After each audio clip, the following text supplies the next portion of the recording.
Welcome to the benefits of prenatal chiropractic. This is a subject that is very near to me as I've been a prenatal and pediatric chiropractor for nearly 15 years in the Naperville area. So a lot of times we'll get questions from providers as well as patients as far as how can they have the least amount of pain, the quickest labor, how can they come out on top? It could be their first child. It could be that they are wanting support for a VBAC, or maybe they're newly pregnant and they've had a couple miscarriages. So whatever it is, child number 1, number 5, what have you, there is always a way to have it be the best possible experience. And we know that we have to put it out there. You know, what are our goals? And then who are you going to surround yourself with to help you get there? My name is Dr. Michelle Doherty, and as I mentioned, I've been in the Naperville area for a while, and we've been able to serve families and help people realize their dream, whether it's having a natural childbirth or just rock whatever their birth plan is. And ultimately, they want to be happy moms and they want to have happy, healthy babies. So that's part of what we do in our office. And I wanted to just put it out there that, especially coming off of a pandemic like we have, there's been a lot of fear, there's been a lot of stress, and I'll be able to review what that actually does during this whole process. But more importantly, we want to give you some tips and understanding, and most of all, just leave this feeling empowered, knowing that you've got this and you can have a great team around you. We are well connected within the community. We have a lot of resources, from birth workers to people that will support you during and right after having a baby. So stay tuned here. I'm going to go ahead and share my screen. Okay, so here we are. Webster technique, we will get to that in a moment, but it is a core part of prenatal chiropractic, and the best advice that I can give is, even if you're not in the Illinois area, there are plenty of practices out there that are certified in this technique, and we're going to be breaking down the specifics as well as why you want to find someone who practices this, because it comes in handy not only during the prenatal period, but especially postpartum as you are healing and recovering. So as we mentioned, who's on your birth team? We hear of the OB, the midwife, the doula. We'd love to add prenatal chiropractic to the mix when it comes to the pregnancy team and the postpartum team and the motherhood team. Because Lord knows we all need that support. The real work starts when the baby arrives, and this is part of that marathon right now, and you need your tribe. We're all around you. So essentially, I understand that prenatal chiropractic can be a foreign thought, especially if you have not been around chiropractic before, but this specialty has been around for as long as chiropractic has been around, which is over 120 years, and it is very effective. There is research on this type of modality. It will support whatever birth you are trying to achieve, and ultimately, we want to lessen the load and burden of stress that has already been infiltrating all of us. And this is an especially tough time to be pregnant or to be having a baby. So moving along, there are 2 modes to your nervous system. And we have the one side, if you think of a coin, on the one side we have the stress mode. This is going to be that fight or flight, adrenaline rush, cortisol, anxious, all of this stuff. We know that if your body is stuck in a state of stress, you're not going to digest as well. You're not going to eliminate as well. You're not going to sleep as well. Your energy is not going to be great. We may be more prone to things like heartburn and constipation.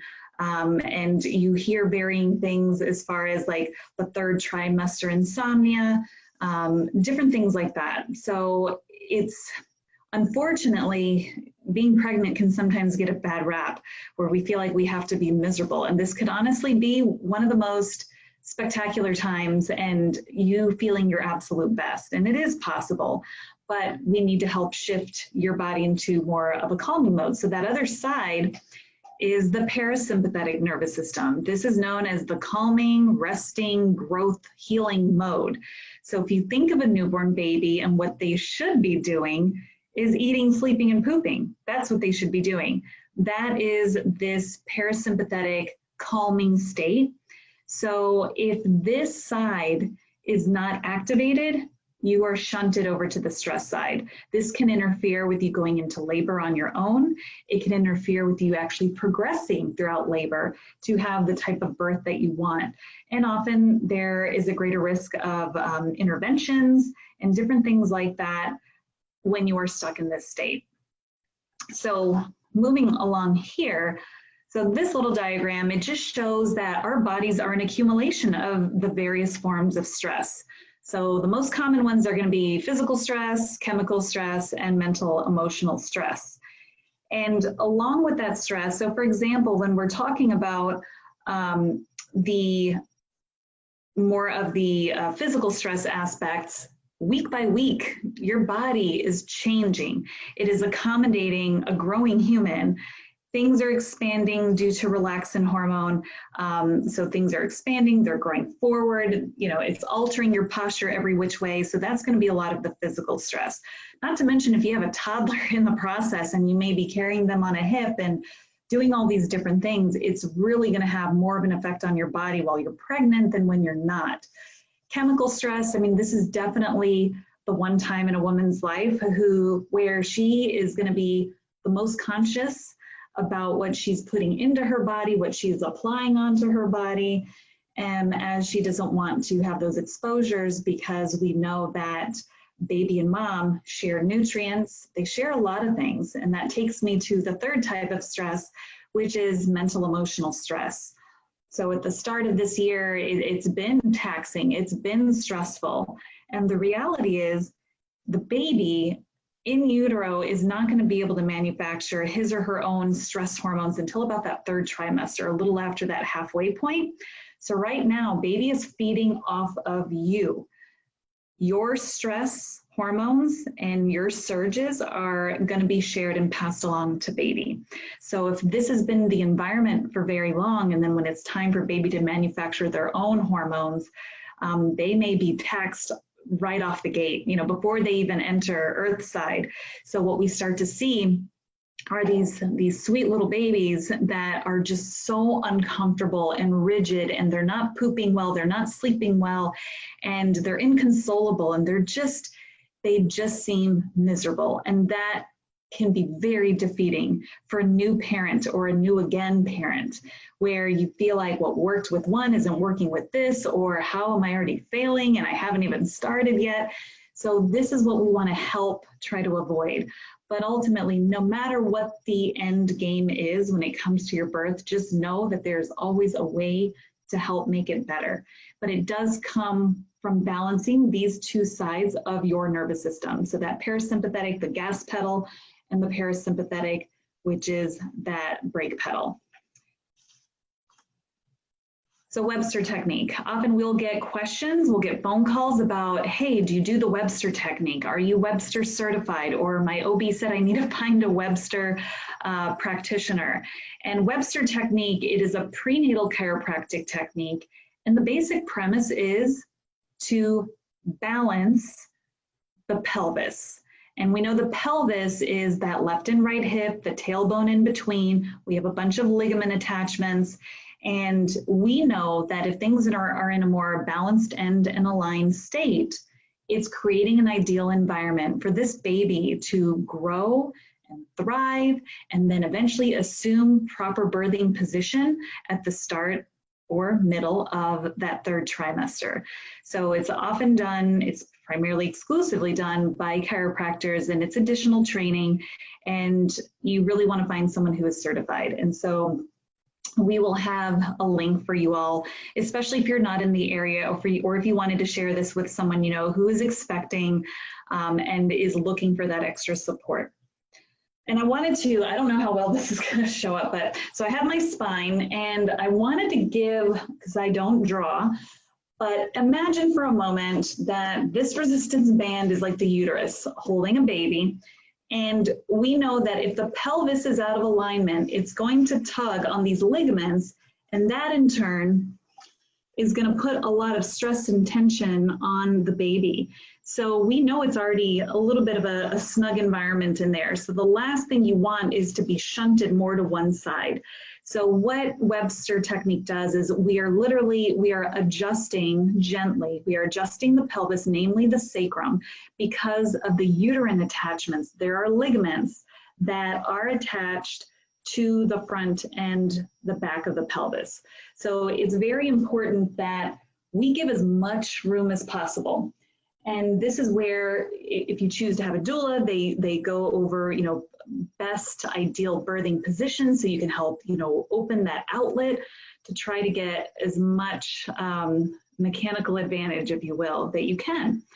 So Webster technique is very useful. As I mentioned, it can also come very handy postpartum, because we know that a lot of that relaxin hormone remains in that fourth trimester before it starts to dissipate. So if it is a rougher labor and delivery, or if you're in an awkward birthing position or whatnot, or if there are interventions and you're stuck on your back and you're in all these contorted positions, we have the best chance of balancing things out in their initial stages once you are newly postpartum, because we can take advantage of those hormones and create more of that stability that you're going to need, because then come the car seat. So you're carrying your baby, you're carrying a diaper bag, you may be carrying another kid.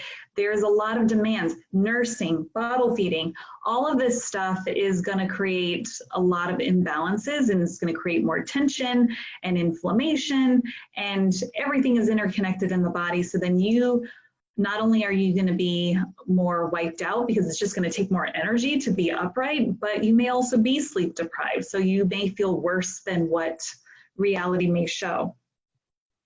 But the big thing with Webster is it is a three-pronged approach. It is addressing the bones of the pelvis. So we work to balance the sacrum, align the ligaments, and calm the muscles in the pelvis of the pregnant mom.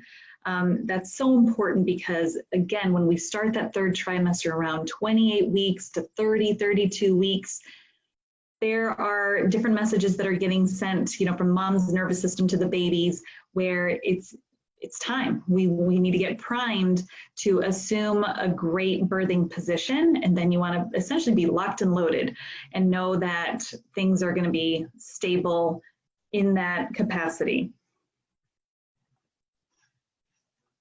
And adjustments during pregnancy. I know it almost sounded like a dream to be like, oh, can you cut down your labor time? Can you cut down on the perception of pain?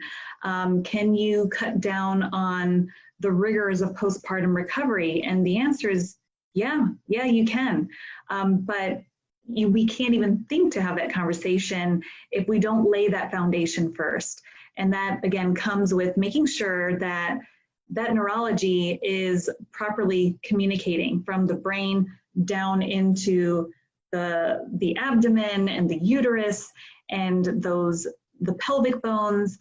We need to make sure things are in good working order, because if structurally things aren't in good alignment, then functionally things can't work as effectively as they should. And that's where we can run into problems. So again, it's a very specific technique, and it sometimes has been nicknamed, and I wanted to dispel this myth, as the baby turning technique. We do get many referrals from midwives and OBs, where the patient presents with a breech presentation, which I'm gonna remove this baby already. So ideally, this is gonna be the best birthing position. So breech presentation would be the other way around, or they could be transverse. So you can see it's more difficult to birth in this position. It can cause a lot more complications. And Webster technique is very safe. It's very gentle. We have at our adjusting tables there, you can lower the abdominal piece, raise the pelvic piece. We also have a pregnancy pillow, which serves three different purposes really. So it'll accommodate the growing belly, and it's got memory foam with a cutout in the middle, and it is so comfortable. So to have a pregnant mom be able to lay on her tummy and just relax we're able to do our adjustments so much more easily.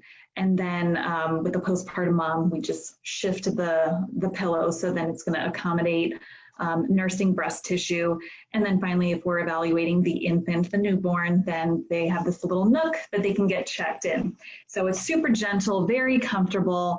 And, you know, people have asked about, you know, that external cephalic version, ECV. It does have a lower success rate than Webster. We have a high success rate in our office, but ultimately, Webster technique is to optimize just the balance within the pelvis. And so if the baby does turn down, face down, then we know that the environment has been optimized. And ultimately, this is work on the mom. We are not working on the baby with these adjustments. I just wanted to make sure that that was clear.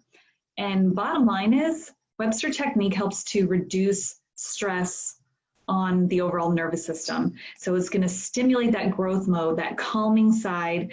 And when you have a calm mom and a healthy mom, we have a happy, comfortable baby that is able to eat, sleep, and poop and do all the things as they continue through their different milestones.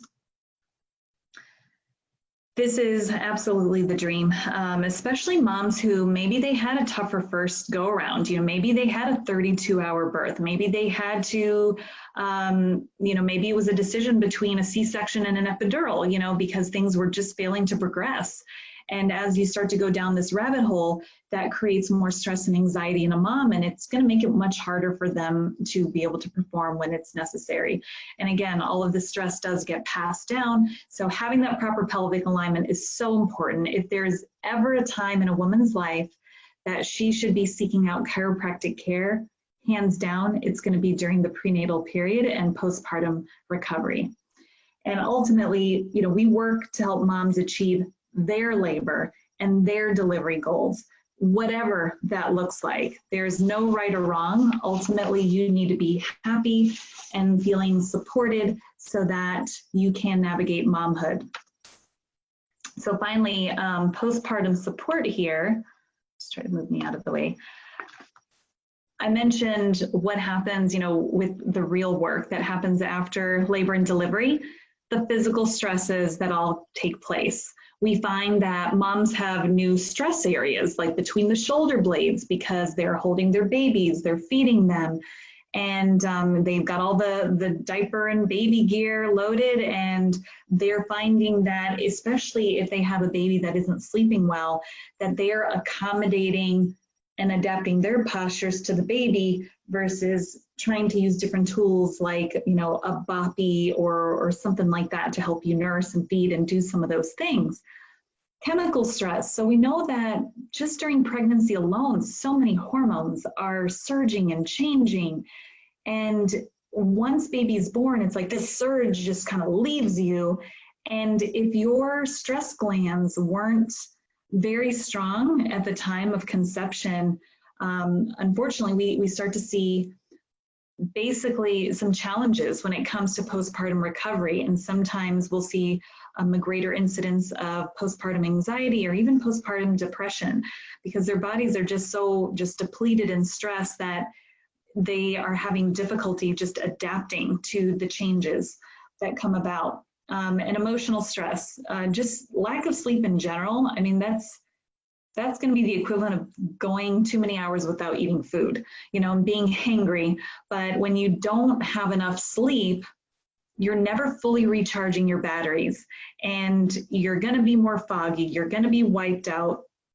And if it's a matter of helping to activate that parasympathetic nervous system so that we can have ease and calm, when we are more calm, we produce milk better. We just heal better. So we know that, yes, when you can get the extra sleep, if you're trying to sleep when baby's sleeping, that's fantastic. But again, there are a lot of people, you know, that are able to do postpartum support, whether it's a postpartum doula, if you need lactation help, if you are starting to get back into exercising and just wanting to be strong for your kids, we can bounce back and it can be done. But it's a matter of creating the team and the tribe that you are looking for. And one other thing I wanted to mention is a big important tool that we use in our office is scanning technology. We do 3 different scans on all of our pregnant and postpartum mamas. So we have a thermal scan that is assessing neural function. So it'll pick up areas of inflammation that could be stressing the system out. We also have the second scan, which is a surface EMG. It's measuring the electrical activity of the muscles firing while at rest. And if you can imagine, if every week things are expanding and changing and growing and getting heavier, it's a lot more to adapt to every single week. And finally, we have our heart rate variability. So through the pulse, we're able to see how well mom is adapting to the ever-changing stresses, physical stresses of being pregnant. But baby's neurology is going to feed off of mom's stress and neurology. So as I mentioned, until a little past the halfway point, mom is making all the stuff, baby is feeding off of that, and then it's not until that 3rd trimester or thereabouts that baby will start to manufacture their own hormones. So it is important to do the things that you need to do to be supported, and it's going to be different for everyone, but that's where we can be a great resource and a great partner on your team to help out. So let me stop the share here.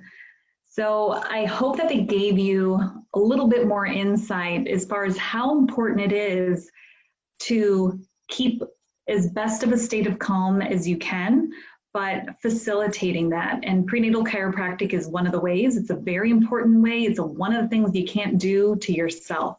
We can meditate, we can do prenatal yoga, we can have support of friends and family, but if you have pelvic misalignment, if things were malpositioned and dysfunctioning from the get-go, it can complicate things as you move along. So I would encourage you to, if you have any questions, if you're not in our area, you can go to the National Family Wellness Alliance, thenwf.org, and you can simply click on look for a provider, enter in your zip code, and it'll show all of the prenatal pediatric chiropractors in the area that take care of families like you just the way that we do. And so we want nothing more than to see you realize your dreams and achieve them and feel supported all the way through. Again, feel free to contact us through our Facebook page, give us a call or email.